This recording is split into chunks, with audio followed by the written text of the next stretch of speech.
పవన్ కళ్యాణ్ ఇప్పటికైనా తన వాళ్ళ కోసం తొందరపడకపోతే కష్టమేమో. ఆయన త్యాగరాజుగా మారిపోయారు, అందరికి ఇచ్చుకుంటూ పోతున్నారు. తీసుకుందే 24, అదేమంటే గాయత్రి మంత్రం చెప్పారు. మరి ఇప్పుడు 21కి ఇంకేం మంత్రం ఉంటుందో తెలియదు. రెండో పాయింట్ వచ్చేటప్పటికి అందులో మళ్ళీ ఇప్పటికే బయట నుండి వచ్చినటువంటి వాళ్ళు ఎంపీ సీట్లు 2 కూడా బయట వాళ్ళకే. బాలశౌరి, సానా సతీష్ ఇద్దరు కూడా పార్టీకి సంబంధం లేని వాళ్ళే కదా. రెండో పాయింట్ వచ్చేటప్పటికి ఎమ్మెల్యేలో ఇప్పటికే ప్రకటించిన 7 2 బయట వాళ్ళకే. కొనతాల రామకృష్ణ కావచ్చు, తర్వాతన ఇప్పుడు అంటే కొనతాలది బయట నుంచి వచ్చినటువంటి ఆయన 5లో మొదటి 5లో.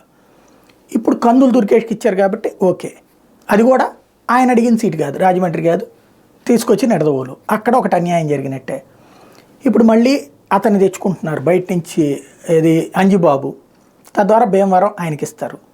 అంటే తెలుగుదేశం తరపున వాళ్ళు ఇప్పుడు మిత్రపక్షంగా ఉన్నప్పుడు తెలుగుదేశం వాళ్ళు వచ్చి జనసేనలు ఎందుకు చేరుతున్నారు?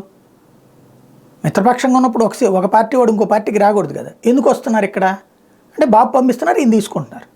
అంటే పేరుకి జనసేన, సీట్లు మళ్ళీ తెలుగుదేశం వాళ్ళకి. ఇప్పుడు కొత్తపల్లి సుబ్బారెడ్డి మొన్న అట్లాగే వచ్చారు. ఇప్పుడు ఇంకా మిగిలింది ఎన్ని సీట్లు?